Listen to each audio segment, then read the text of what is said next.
Hello dear students, today we'll discuss about one of the very important topic or backbone of accounting we can say. On this basis we have accounting rules and regulations principles. That topic is none other than accounting concepts and conventions. Very important. This accounting concepts and conventions will tell you exactly how we have to maintain the accounts and what are the rules and regulations, on what principles we are running the business and on what principles we are preparing the accounts. That will tell you concepts and conventions. Total concepts are 10, accounting concepts 10 and conventions 4. Very important topic. In examination you can expect, not only examination point of view, it is must basics. The basic rule, if you don't know, further you are preparing accounts, on what basis you are preparing. If someone asks you, you can't answer, you don't know exactly what it is. Simply I am preparing, I know it. This is the answer you are going to give. That is why you must know the basics. So accounting concepts, the main concepts, if you see out of this 10, first one is business entity concept. Business entity concept. So business entity concept means this shows that owner and the business both are separate. Suppose I am the owner of so and so company, along with me some more members are there, but whatever capital I am contributing, that capital will be treated separately and business is separate. It means I am separate and business is separate. Both are seeing in a different way. It is having separate identity. Business or the company or the firm is having separate identity than the owner. Owner is separated from the company. I'll explain you very clearly. Suppose a company owner is providing a capital. That capital is treated as liability.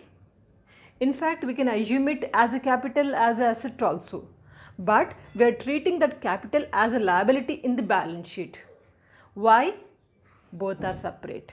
Whatever capital is contributed by the company owner or partner or someone in the company, that is treated as a liability because of this concept only. Both are separate. Whatever he is contributing, it's a liability. It's a liability. We have to treat it as a liability, and we are running the business and we have that assumption that it should be repaid. And also you will find interest on capital because of this concept only. Business entity concept, it says that owner and company both are separate. It's having separate identity. Okay, so this is entity concept. Next one, going concern concept. Going concern. This concept says that the business is going to continue forever. There may be lot of interruptions, there may be lot of distractions, and there may be some kind of unexpected incidents like owner died or someone became insolvent, one member, not total company. If any member have become insolvent and any member have become insanity, or a partner died, one of the director died, anything may happen, but it doesn't make any difference to the business. It has to continue. It's going continuously. So that is why we say going concern concept. With this concept only, whatever income we are going to receive, whatever expenses we have to pay, everything will be considered. Why we are considering all these things? Because we assume that it has to run. The show must go on. In that basis, going concern concept is there. Next one is that money measurement concept. Money measurement concept. As per this concept, in accounting we write the transactions which are related to the money. Monetary transactions only we record. We don't record non-monetary transactions. Non-monetary transactions in the sense like efficiency of the workers and directors, knowledge and services and efficiency of the company, all these things we don't measure it in the accounting. These are all non-monetary. HR policies, HR rules and efficiency of the workers, all such kind of things we consider it as non-monetary. Non-monetary cannot be recorded. We can record only the monetary transactions like purchasing, selling, expenses, incomes, profits, loss, assets, liabilities, all these things which we can consider it as a monetary transactions. So money measurement concept says that we have to consider the transactions which are related to the money, which can be measured in the form of money. That transactions will consider. Next one is cost concept.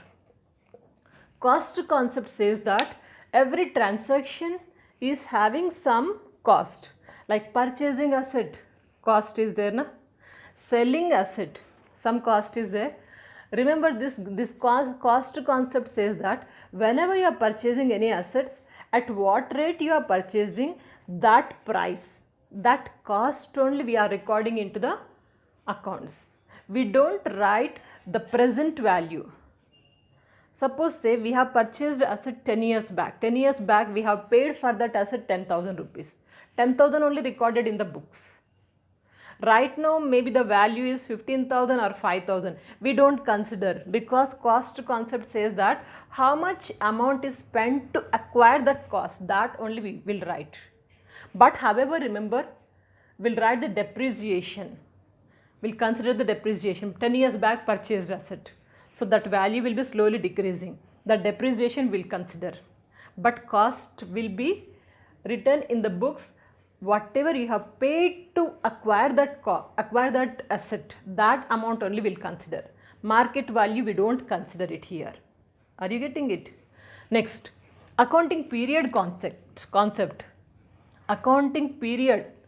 We write the transactions, we prepare the accounts, but to a particular period.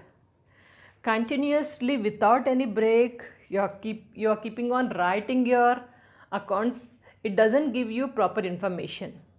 Whenever you want to know how much I have earned the profit for a particular period, how do we come to know? If we maintain the accounting period. So accounting period concept says that prepare the accounts, but for a particular period. What is that period? You decide. Most of the people are preparing these accounts for 1 year. 1 year. Either calendar year like January 1st to December 31st, or financial year 1st April to 31st March, or some people are following half year like July 1st to 30th July. Whatever it may be, but you have to follow a particular period. For that period you are preparing accounts and after completion of that year you have to tally it, you have to prepare the balance sheet, then you will come to know exactly how much you have earned and what is the financial position of the company, that you will come to know. So that is why accounting period concept says that prepare accounts for particular period. Next one, dual aspect concept. Dual aspect concept is very important.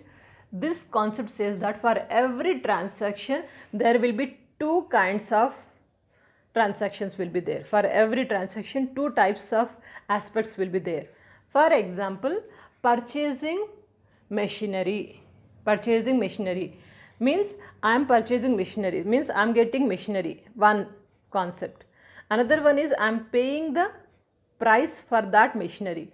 Second one, getting machinery and paying cash. Two transactions are there. This we call it as a double entry system. This we call it as a dual aspect concept. In dual aspect concept, this is also giving you the equation, accounting equation. Accounting equation already we have learned. Accounting equation means nothing but the liabilities are equivalent to the assets, or you can say assets are equivalent to the assets is equal to equity or capital plus liabilities. Accounting equation. So that equation we got it from the dual aspect concept. Next one is that matching concept. Matching, what should be this matching concept? Matching concept says that every company is having some transactions like assets, liabilities, expenses, incomes. When you are spending any amount, so that should match to your revenue. This is the revenue you have and you have spent this much. Is it matching properly or not? Sometimes income is more and expenses are less, and there is a difference. That difference you have to find out. So matching concept says that it has to match everything.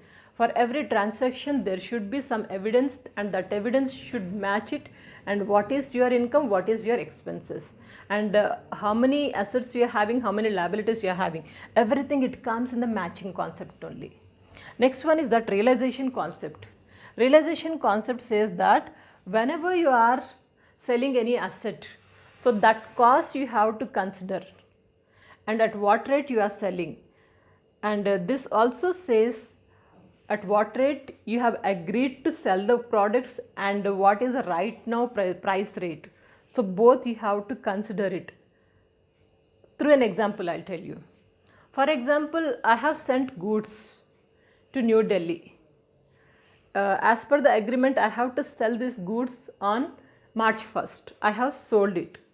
But the goods are received to the Delhi on April 1st. Now the price may be varying April 1st and March 1st. March 1st the value could be less. April 1st value may be more. But at what rate you have agreed, that rate only you have to consider to the vendor, but not April rate. That is saying that realization concept, realization. At what rate you have agreed, that rate only you have to sell, not the present rate, because agreed already. So realization, at the time of realization, whatever it may be, we don't consider, we consider as per the agreement. Next one, objective evidence concept. Objective evidence concept. In financial accounting, we write all the transactions into journal entries. Then after that, we'll be preparing ledgers. But how do we write journal entries? Are we writing simply by getting the information from someone? No. With evidence, we'll write the journal entries. This is saying this objective evidence concept. What is this evidence? Say I have purchased goods. When I purchased goods, I get a receipt, voucher. So that is evidence. When I am selling goods, for that also I will be issuing voucher. That is also evidence. And writing a bill, that evidence we need. And in the same way, bank statements, that is also an evidence. Without proof, without evidence, we don't consider any transaction, we don't write any transactions in the accounts books. So that is saying this objective evidence concept. And last one is that accrual concept. Accrual concept says that whatever receivables are there, whatever payables are there, everything we have to consider. Why? To get the exactly profit or loss of the organization. Suppose say we have to get a profit of, we have to get interest or income of say 2000, that we have to consider it. We have to get, we are going to get. Maybe tomorrow, maybe 1 month, after 1 month or whatever it may be, there is a delay, but you have to consider it to know the profit exactly. In the same way, liability, whatever you are going to pay, that also you have to consider it, you have to record this transaction. So that is saying the accrual, receivable, payable, accrual means that concept, accrual concept. So these are the main 10 concepts. Quite easy to remember, nothing to worry. When you see the side heading, then only you will come to know exactly what it is saying. Suppose entity concept, both are different, firm and business is different, and the going concern, it has to continue, the business has to continue, it has to run well continuously. Money measurement, we have to measure it with money only, all the transactions. Non-monetary transactions we don't consider. Cost concept, we'll consider the cost at what price you have purchased it. In the same accounting period, a particular period we are preparing these accounts. And in the same dual aspect is saying that double entry system. So debit side and credit side. Any transaction we are having means two kinds of transactions will be there, receiving, paying. So that is dual aspect. Matching concept, it has to match. When you are paying any amount, when you are receiving any amount, there should be a matching. In the same realization concept, at what rate you are paying it, at what rate you are realizing the asset, that value. And objective evidence we need to have for every transaction. Accrual concept, all receivables, payables, everything also we have to consider as per this accrual concept. These are the simple concepts. By seeing at the heading only you can remember, only the thing is you have to remember the headings. Concept is very clear, right? Next, coming to the conventions.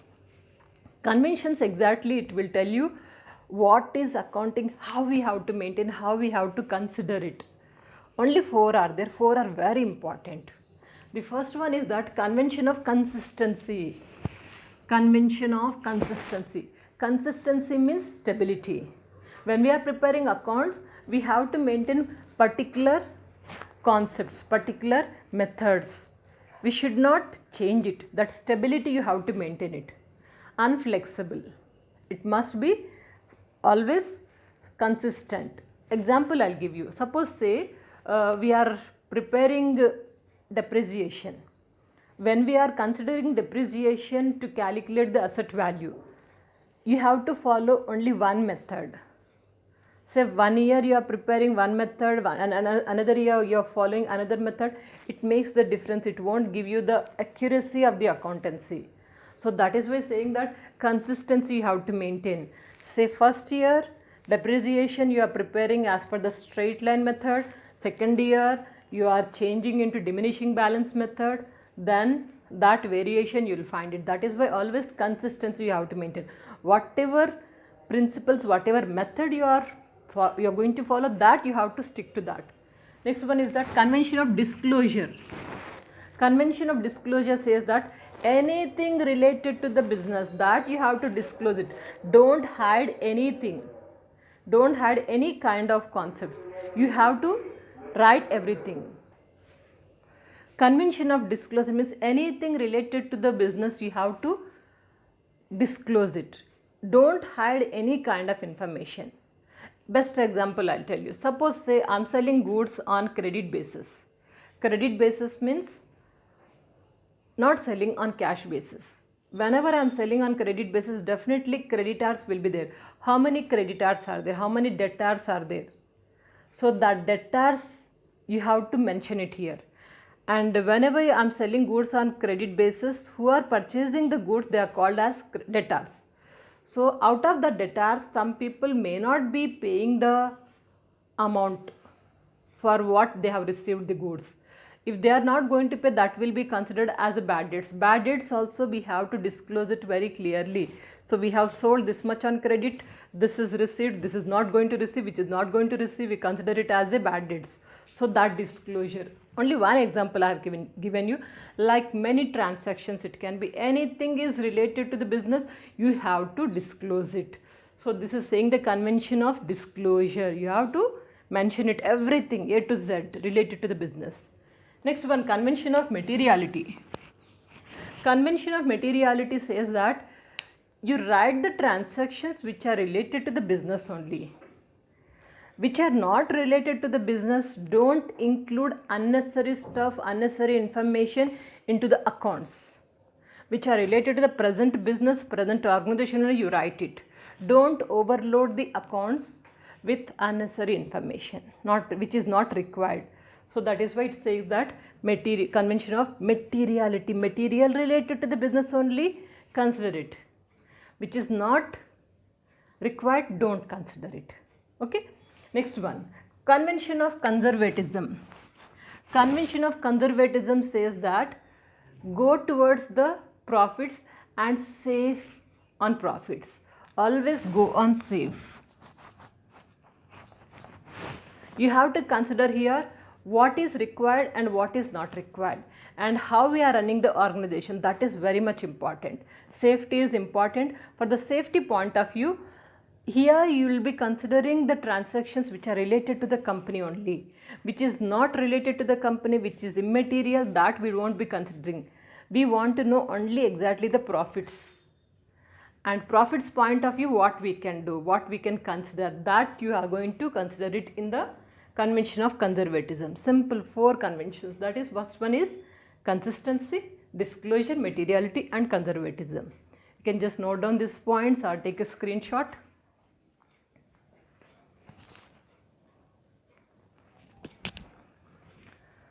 Simple. So these are the concepts and conventions. Let me tell you another important thing related to this convention of conservatism. Here we are writing all the transactions which are not related to the organization, we won't be considering. So our main aim is that what is exactly the company position, that only we wanted to convey it. That's it, simple. So concepts and conventions, I hope it is very clear. Immediately you take any textbook related to the same concept and start reading it after my talk. Then you'll have a more clarity and you'll remember the concept long-term memory. Long-term memory, you can just keep it. So there are many playlists I have already prepared subject-wise. So that's given in the description box and also in the playlist. Go ahead. Wish you good luck.